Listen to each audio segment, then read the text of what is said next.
नमस्कार, आपके साथ मैं हूं रीमा प्रसाद। स्वागत है आपका हमारे बेहद खास प्रोग्राम में जिसका नाम है 8 सिविल लाइंस। 8 सिविल लाइंस यानी सीएमआर, यानी सूबे के मुखिया का ठिकाना, यानी वो घर जहां मुख्यमंत्री रहते हैं और तय करते हैं राजस्थान का भविष्य। फिलहाल प्रदेश के साथ ही इस घर पर भी अशोक गहलोत का राज है। यही वो पावर सेंटर है जहां प्रदेश की राजनीति की एबीसीडी तय होती है। यहीं से तय होता है कि किसको कितना, कहां, कब और क्या मिलने वाला है। इसी पावर सेंटर की हर हलचल पर हमारी खास नजर रहेगी और हर खबर से आपको कराएंगे रूबरू, यानी दिखाएंगे 8 सिविल लाइंस की हर हलचल।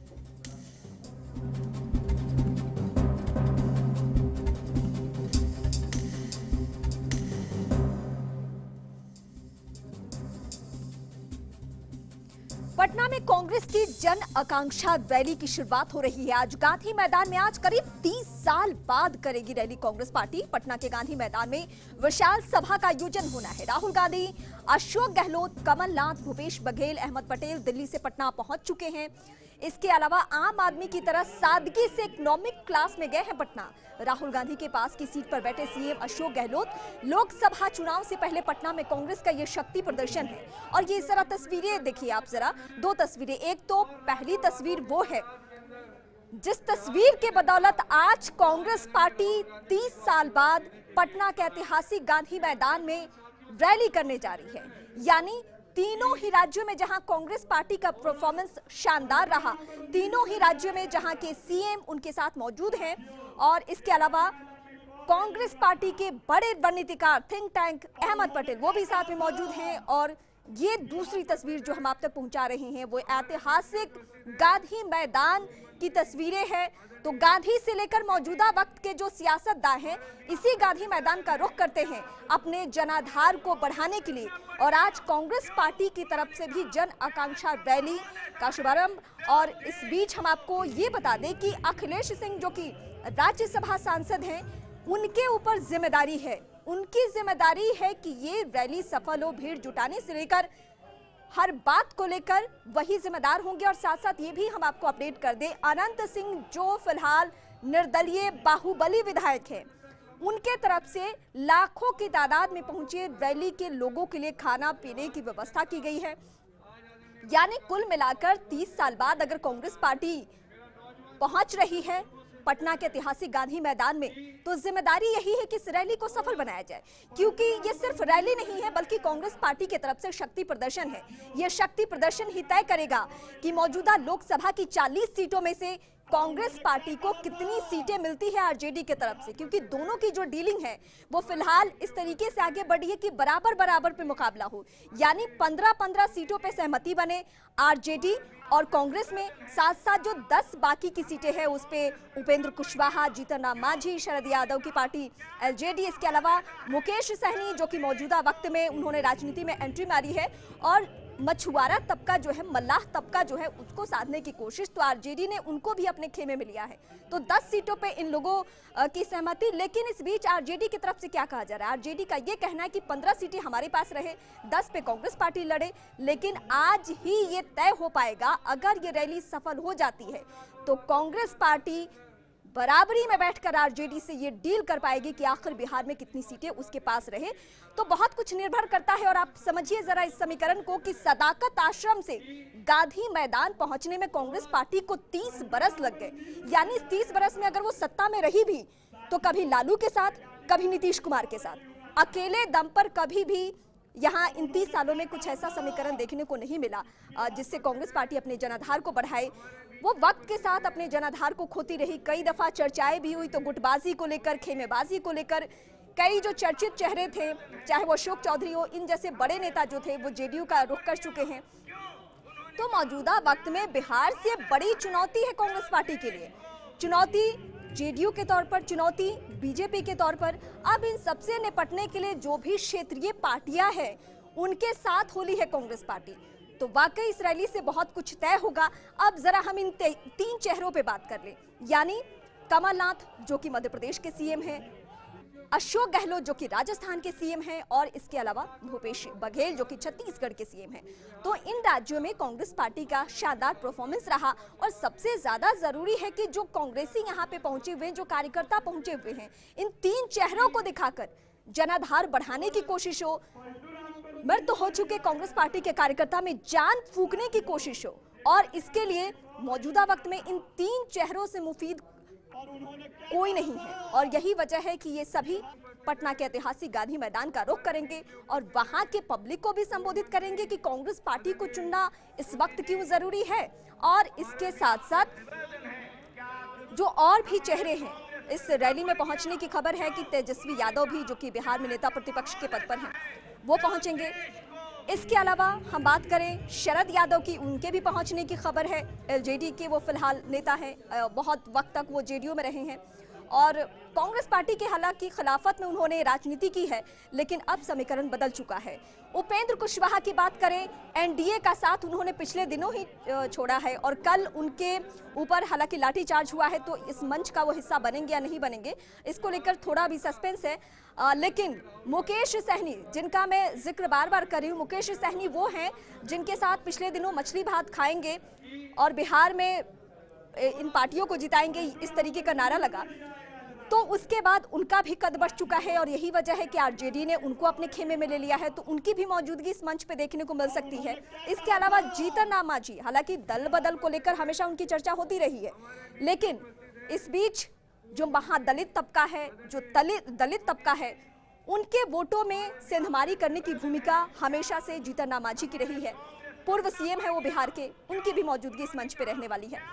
तो बड़ा दिलचस्प है ये समीकरण। और इस बीच हमारे सहयोगी भारत दीक्षित पटना से हमारे साथ जुड़ रहे हैं। भारत, पहला सवाल यही है, ये रैली के जरिए बहुत कुछ तय होना है। सबसे पहले तो ये बताइए कि गांधी मैदान की तस्वीरें क्या कुछ बयां कर रही है, ना सिर्फ दिग्गज बल्कि जो बड़ी तादाद में लोग पहुंचे हुए हैं उनके बारे में जरा बताइए।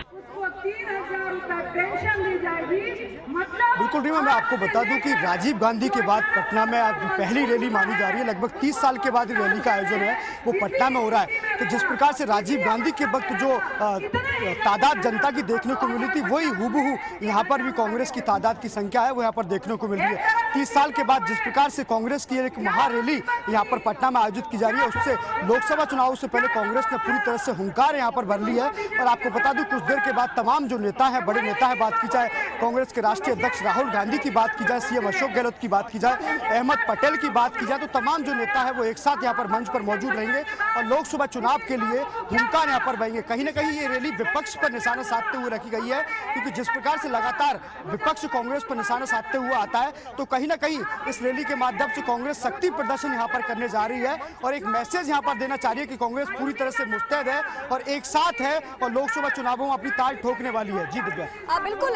हम आपसे भारत ये भी समझने की कोशिश करेंगे। आपने राजीव गांधी का जिक्र किया, मैं भी दर्शकों को यही अपडेट कर रही थी कि सदाकत आश्रम जो कि कांग्रेस पार्टी का दफ्तर है, वहां से यहां पहुंचने में यानी गांधी मैदान पहुंचने में उनको 30 बरस लग चुके हैं। आज की रैली बहुत कुछ तय करेगी।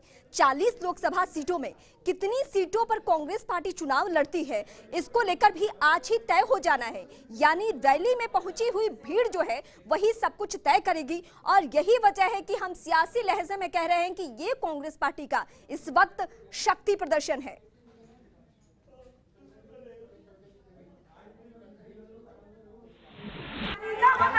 बिल्कुल रीमा, आपको बता दूं, हालांकि इस जो रैली का आयोजन हो रहा है उस पर कांग्रेस के जो तमाम दिग्गज नेता हैं वो यहाँ पर मौजूद रहेंगे, तो कहीं ना कहीं अन्य दलों के लोगों को भी यहाँ पर मैसेज किया गया, लेकिन खुलकर वो चीज़ यहाँ पर सामने नहीं आई है, क्योंकि हो सकता है कांग्रेस अंतिम क्षणों में अपने जो तुरंत के जो पत्ते हैं वो यहाँ पर खोले। आपको बता दूं कि रैली का उत्साह यहाँ पर देखा जा रहा है, खासी तादाद में यहाँ पर लोग हैं वो लगातार आ रहे हैं और जाम जैसी स्थिति कई जगह यहाँ पर बनी हुई है।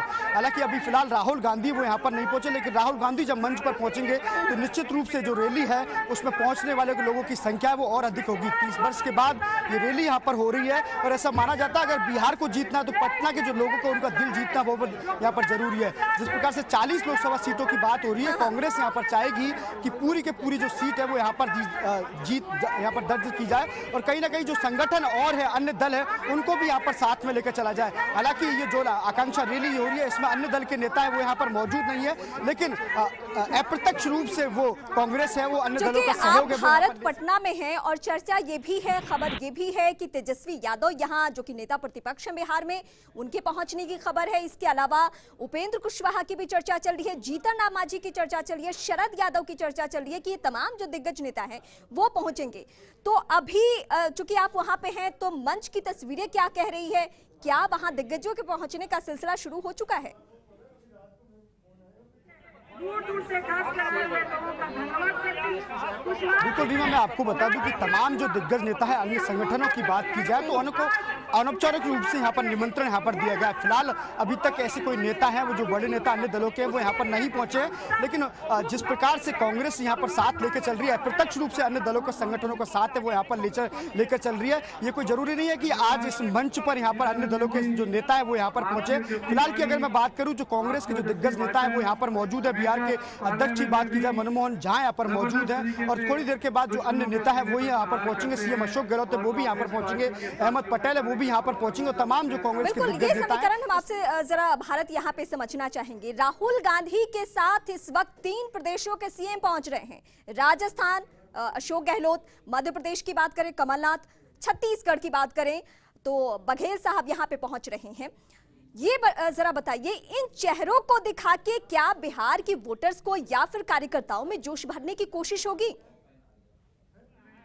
हमारे बीच में उपस्थित है कांग्रेस पार्टी के वरिष्ठ विधायक। देखिए आपको बता दूं कि रीमा, जिस प्रकार से गहलोत का कद है वो अपने आप में एक बहुत बड़ा कद माना जाता है, क्योंकि बात की जाए गुजरात चुनाव की तो गुजरात चुनाव में भी गहलोत का खासा अच्छा यहाँ पर प्रदर्शन रहा था। उसके बाद पंजाब में भी गहलोत ने खासी अहम भूमिका यहाँ पर कांग्रेस की जीत में निभाई थी। तो निश्चित रूप से गहलोत को इसी वजह से यहाँ पर लाया जा रहा है कि जिस प्रकार से जो पटना की जो जनता है उसमें किस प्रकार से उत्साह है वो यहाँ पर भरा जाए और तमाम जो दिग्गज नेता है वो भी यहाँ पर पहुंचे, जैसे कि मध्य प्रदेश के सीएम है वो भी यहाँ पर पहुंचे हैं। तो किस प्रकार से अशोक गहलोत की यहाँ पर भूमिका रहने वाली है वो यहाँ पर देखने बड़ी बात होगी, क्योंकि अन्य राज्यों में भी, गोवा में भी यहाँ पर गहलोत है वो यहाँ पर गए थे तो उस वक्त भी खासा अच्छा प्रदर्शन है वो कांग्रेस का यहाँ पर रहा था। और फिलहाल अब जो पटना के बीच में यहाँ पर गहलोत रहेंगे तो कहीं ना कहीं समीकरण है वो यहाँ पर चेंज हो सकते हैं। जी रीमा, बिल्कुल भारत, अब एक बार हम फिर से सीटों के समीकरण पे लौटेंगे। अंदर खाने की जो चर्चा है वो ये है कि आरजेडी की तरफ से ये डिमांड किया जा रहा है कि मैं 20 सीटों पर चुनाव लड़ूं, कांग्रेस पार्टी को 10 सीटें और 10 सीटें जो सहयोगी दल हैं उन्हें दिया जाए। लेकिन अंदर खाने की ही चर्चा ये भी है कि आज रैली अगर सफल रहती है इन तमाम चेहरों के बदौलत, राहुल गांधी की बदौलत, तो फिर राहुल गांधी ये कहने की स्थिति में रहेंगे कि कांग्रेस पार्टी को 10 नहीं बल्कि 15 सीटें दी जाए और 15 सीटों पे चुनाव आरजेडी लड़े। तो क्या आप भीड़ की स्थिति जो देख रहे हैं उसको देखकर लगता है कि प्रेशर में आने वाली है आरजेडी?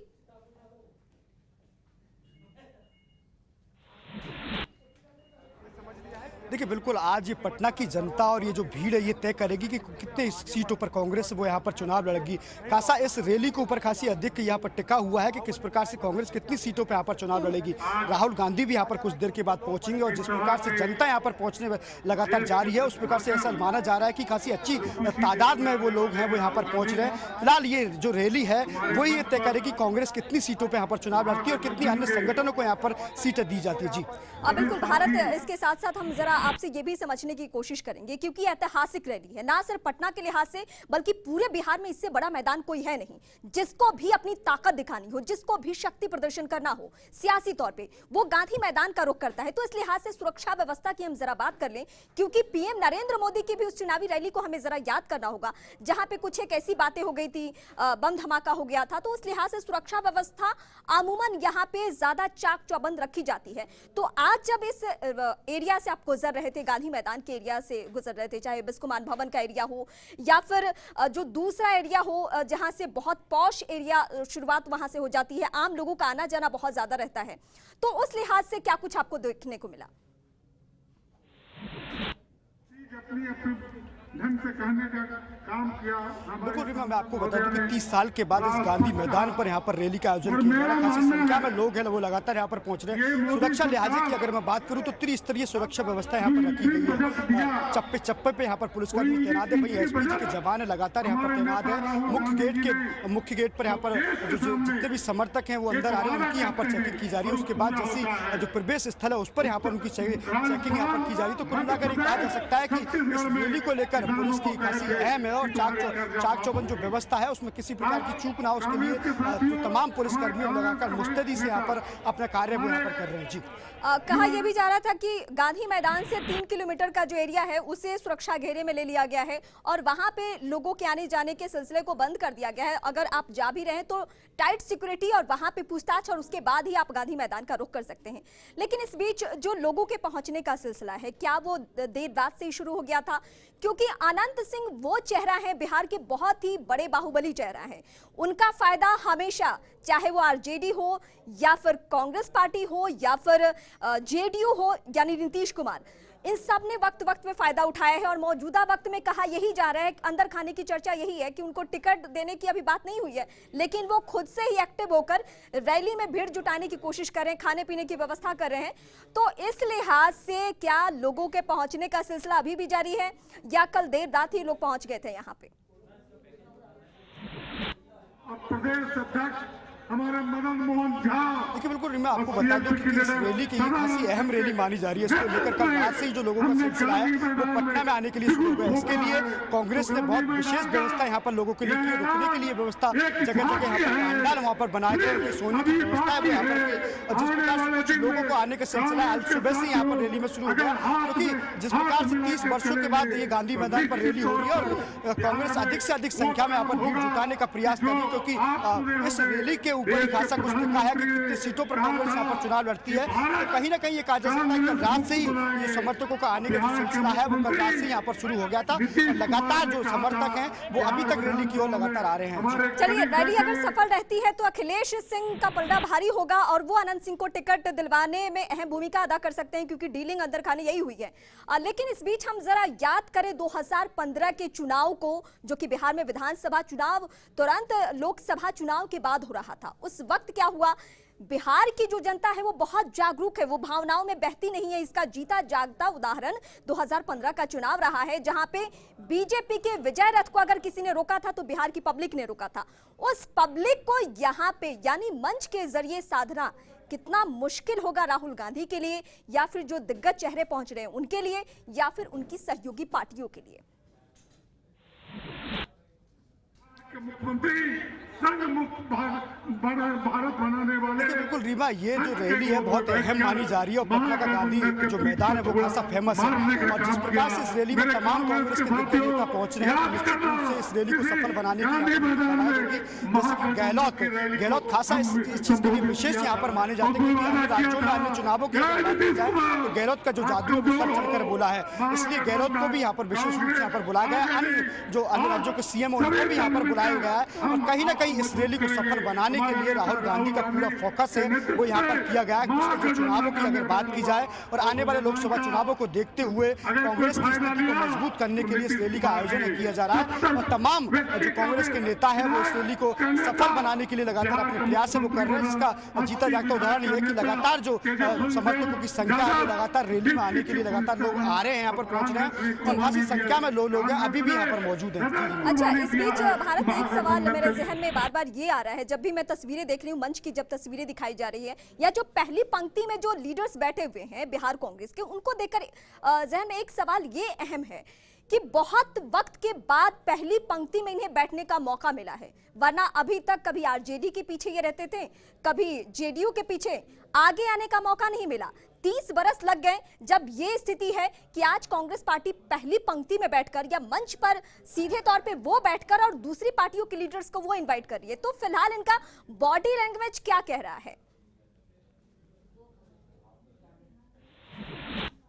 तुम दिए हो मगर देखिए आपको बता दूं कि पटना में जो रैली हो रही है उसका मेन उद्देश्य यही है कि कांग्रेस अपने शक्ति परीक्षण का यहाँ पर एक प्रयोग यहाँ पर कर रही है। वो देखना चाहती है कि इस 2 में कांग्रेस में कितना यहाँ पर दम है, और निश्चित रूप से ये दम है खासा अहम यहाँ पर माना जा रहा है, क्योंकि जिस प्रकार से आप बात कर रहे हैं कि कांग्रेस के जो तमाम नेता है एक लाइन में यहाँ पर बैठे हुए नजर आ रहे हैं। बात की जाए मनमोहन झा की, बात की जाए अन्य नेताओं की, बात की जाए, तो सारे एक पंक्ति में यहाँ पर बैठे हुए दिखाई दे रहे हैं। लगातार जो कांग्रेस के नेता है वो अपने उद्बोधन के जरिए समर्थकों में उत्साह है वो यहाँ पर दिखाने का प्रयास है वो लगातार कर रहे हैं। तो एक लंबे अरसे के बाद जो नेता है वो एक पंक्ति में यहाँ पर बैठे हुए दिखाई दे। आमतौर पर देखा जाता है कि गठबंधन के जरिए कांग्रेस के नेता हैं उनको मौका यहाँ पर आमतौर पर नहीं मिलता था, लेकिन कहीं ना कहीं इस रैली के माध्यम से कांग्रेस के जो नेता है उनको पहली पंक्ति में बैठने का मौका भी मिला यहाँ पर, और अपने आप में एक देखने को यह मिला कि कितना दम यहाँ पर कांग्रेस में है और कितनी सीटों पर कांग्रेस यहाँ पर चुनाव है वो यहाँ पर लड़ती है। जी बिल्कुल भारत, अगर संभव हो तो जरा अपने आसपास की तस्वीरें भी दिखाइए, उससे भी बहुत कुछ समझ में आएगा, क्योंकि अमूमन ऐसा होता नहीं है कि रैलियों की भीड़ से बहुत कुछ तय हो, लेकिन कांग्रेस पार्टी के लिहाज से आज बहुत कुछ तय होगा। आज यहाँ जो पहुंची हुई भीड़ है या जो कार्यकर्ता जोश में आएंगे, क्योंकि बहुत दिनों बाद कार्यकर्ताओं को मौका मिल रहा है जहां कांग्रेस पार्टी इतने बड़े लेवल पर जाकर एक रैली का आयोजन कर रही है।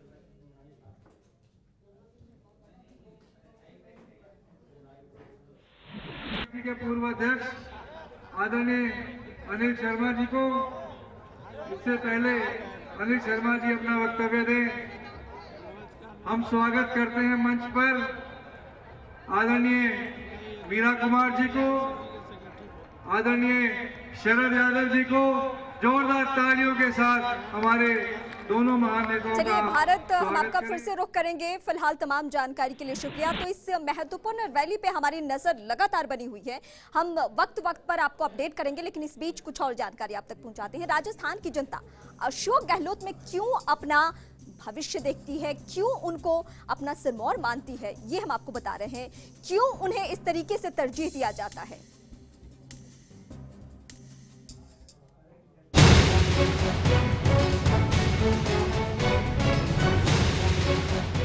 राजस्थान की जनता मेरा परिवार है। ये बात अक्सर सूबे के मुखिया अशोक गहलोत कहते भी हैं। केवल कहते ही नहीं बल्कि इसे निभाते भी हैं, चाहे किसी का दुख हो या किसी का सुख। गहलोत सामाजिक सरोकारों में कभी पीछे नहीं रहते हैं। यूं ही कोई जन जन का नेता यानी जननायक नहीं बन जाता है। उसमें अशोक गहलोत जैसे सादगी, अशोक गहलोत की तरह जनता से प्यार, अशोक गहलोत की तरह जनता से अपनापन, अशोक गहलोत की तरह हर समय जनता के प्रति समर्पित रहना पड़ता है। यही खूबियां अशोक गहलोत को सबसे जुदा नेता बनाती हैं। शनिवार को भी जैसे ही दिल्ली में मुख्यमंत्री अशोक गहलोत को सवाई माधोपुर में आदमखोर बाघ के हमले में महिला की मौत की खबर मिली, तो उन्होंने वहीं से फौरन स्थानीय अधिकारियों को पीड़ित परिवार को राहत पहुंचाने के निर्देश दिए।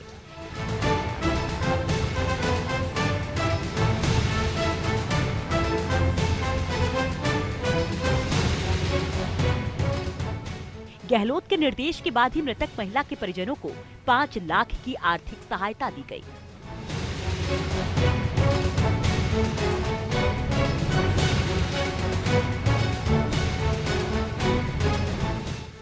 इस सहायता में वन विभाग के नियमों के तहत 4 लाख रुपए और मुख्यमंत्री राहत कोष से 1 लाख रुपए की आर्थिक मदद शामिल है।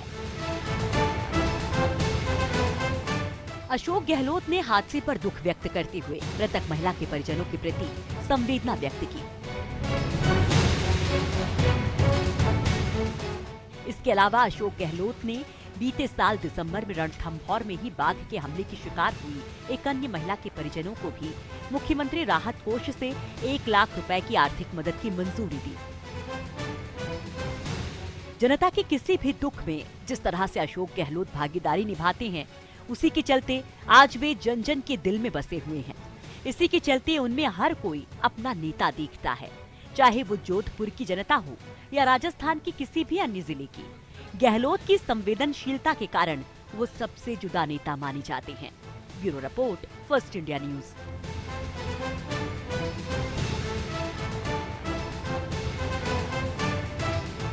और इसी के साथ फिलहाल इस बुलेटिन में इतना ही। नमस्कार।